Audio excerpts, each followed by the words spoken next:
he has a message for you because pagpasok ko, I told him na, oy, may naghihintay na naman sa labas. And he said, tell them, personally, I said thank you. And they ask how I'm doing, tell them Invictus. Hello Kitty, how are you Hello, today? Vin. I'm okay. I'm good. How was your visit today? Today was good. We talked about not much politics today, not much local news today. More of like life experiences, past experiences, and future plans. That's why as we were talking about the future plans, he said, again, leave it up to God because what man proposes, God disposes daw. Kaya wala, inshallah lang talaga. How do you feel overall? Because it seems that your energy was a little bit, or is a little bit down now. Kasi sinipon ako. Uh-huh. I don't know bakit nagsisimula na naman yung medyo may colds ako today. And I was in a hurry a while ago because I think you saw medyo matagal kami sa car kasi sa car na ako kumain. Kaya I feel everything was rushed today, but okay naman. We started the visit just a few minutes late lang kasi si PRRD din late. So he was okay. He ate a fair amount today. Masaya naman ako kasi so long as he's okay, I'm okay. Ayun lang, may agreement kami, no water, no Fanta. Kasi bago na yung favorite niya, after ilang decades of Coke Zero, Fanta Zero na naman. Okay. Kit, tomorrow is a very significant moment. Were you able to have a gist of what his overall feeling about the reading of the decision tomorrow? The thing is, whenever there are hearings like that, we don't talk about it to him so that whatever the decision might be, no disappointments ba?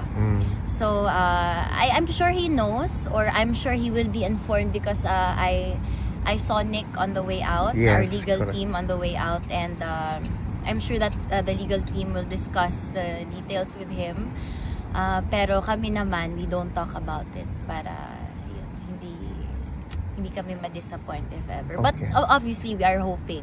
Will you be able to follow or are you planning to follow the proceedings online even? I might online, pero it usually, I decide on a whim Pag hindi ako mapakali and feeling ko I need to see this bago pa ibang tao yung magbalita sa akin, or sometimes naman parang gusto ko sila na yung magsabi sa akin. So we're just really hoping. I know PRRD's hoping as well kasi obviously he misses his family, and every time we talk about life outside, nalulungkot siya.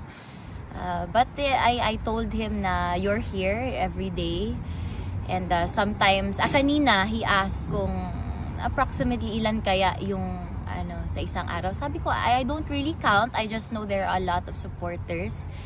But at least there are people coming every day.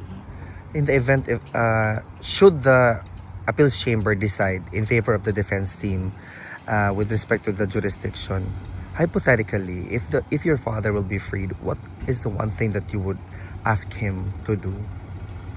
I don't think I would ask him to do anything because I know that he has already all these things planned in his head, kung everything he wants to do after, and I just want to let him be, But I would like to, invite him for a Filipino meal doon sa Barrio Pilipinas because I know na although he is given his meals inside, iba kumain pag may kasama actually during the first few months kumakain siya every time may bisita kami because he feels comfortable socializing and talking to us.